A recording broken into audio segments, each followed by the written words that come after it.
Terimalah salam hangat kami dari HKBP Kernolong, HKBP tertua di Pulau Jawa. Bapak, Ibu, dan Saudara yang dikasihi oleh Tuhan Yesus Kristus, sebelum kita beristirahat pada malam hari ini, sejenak kita dengar firman Tuhan. Marilah kita berdoa.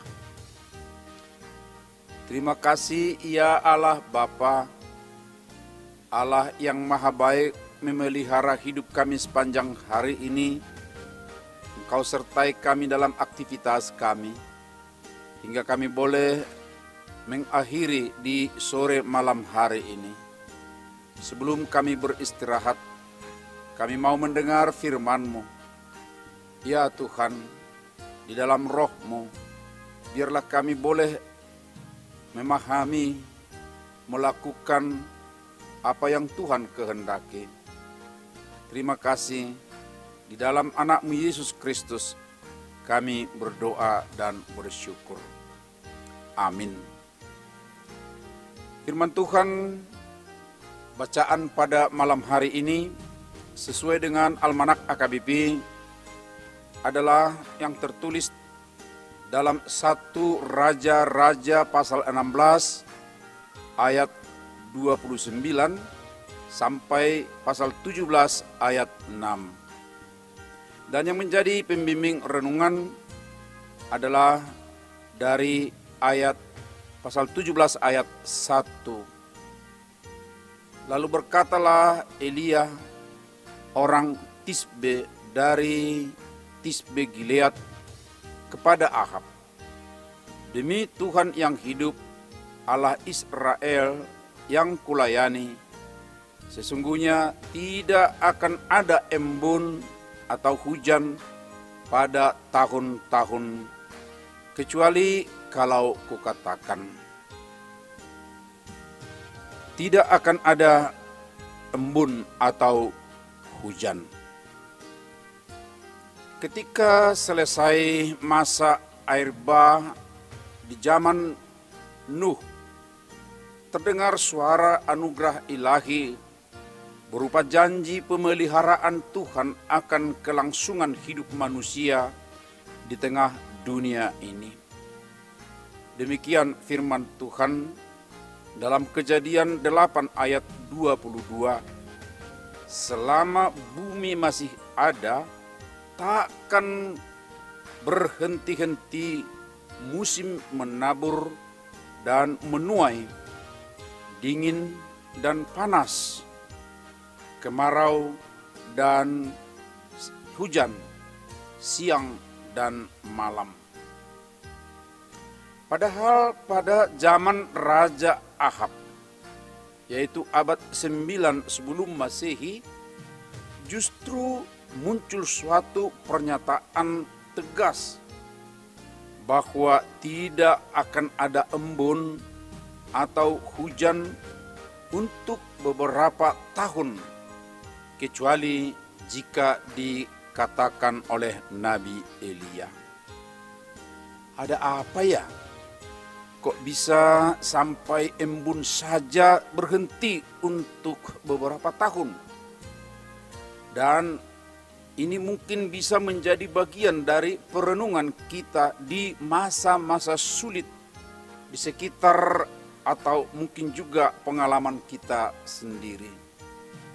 Karena acap kali hujan tidak turun berlama-lama hingga tanaman rusak dan lahan-lahan merengkah karena kekeringan.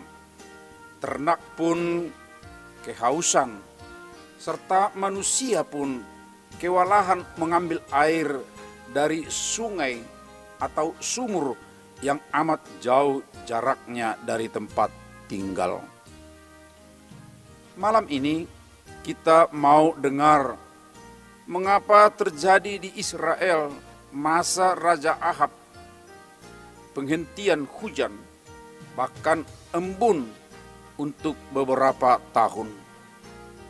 Tampaknya penghentian embun dan hujan untuk beberapa tahun ada hubungan dengan perilaku iman menyimpang dari penguasa pada saat itu, di mana Raja Ahab melakukan yang jahat di mata Tuhan, dan kejahatan ini melampaui para pendahulunya.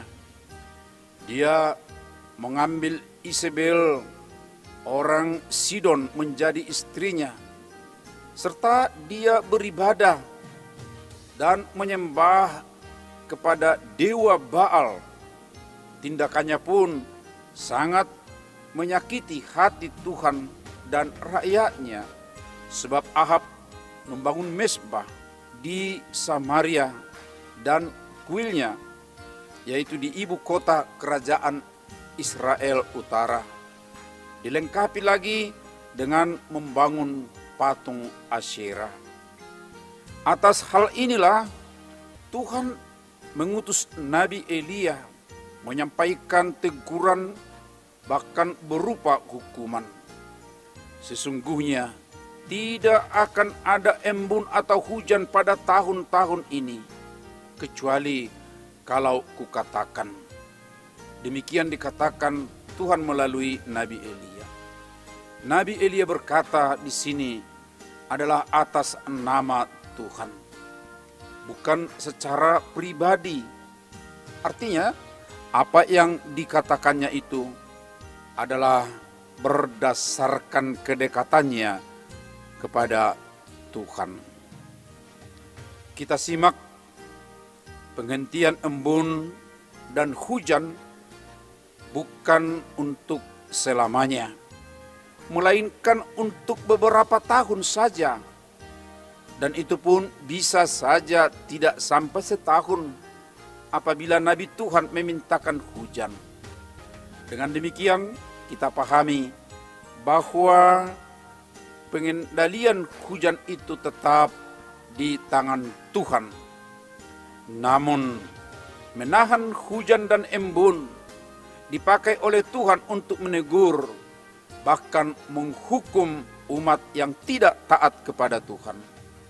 Dan itu yang diterima oleh Ahab dan rakyatnya pada abad 9 sebelum Masehi. Lalu bagaimana dengan kekeringan yang sesekali atau mungkin sering kita alami? Bisa saja sebagai teguran, bahkan hukuman untuk kita yang kurang memelihara dan menghargai ciptaan Tuhan. Dengan eksploitasi alam, terjadi ketimpangan ekosistem, bisa membuahkan kekeringan atau benih hujan tertahan sehingga tidak jadi hujan. Karena itu, mari kita setia kepada Tuhan, tidak mengalihkan iman, kita taat dan setia memelihara ciptaannya di dalam kehidupan kita sehari-hari. Amin. Marilah kita berdoa. Ya Allah Bapa, sungguh kasih-Mu memelihara kami. Namun dikala kami ingkar, kami beralih iman, kami menjauh, Tuhan bisa marah, menegur dan menghukum. Seperti pada zaman Ahab, hujan tidak turun begitu lama. Ya Tuhan, biarlah di dalam roh-Mu kami senantiasa diingatkan teguh setia dalam iman kami memuji Engkau, dalam praktik hidup kami sehari-hari, sehingga kami tetap dalam sukacita, dalam kasih pemeliharaan-Mu. Terpujilah Engkau ya Bapa yang penuh kasih. Dan malam ini ketika kami beristirahat, kami serahkan hidup kami, lindungi kami, berkati kami, sehingga kami segar kembali dalam kekuatan baru untuk melakukan tugas-tugas kami. Di dalam Kristus Yesus anak-Mu kami berdoa dan bersyukur. Amin. Anugerah Tuhan Yesus Kristus, kasih setia Allah Bapa, serta persekutuan dengan Roh Kudus menyertai kita sekarang sampai selamanya. Amin.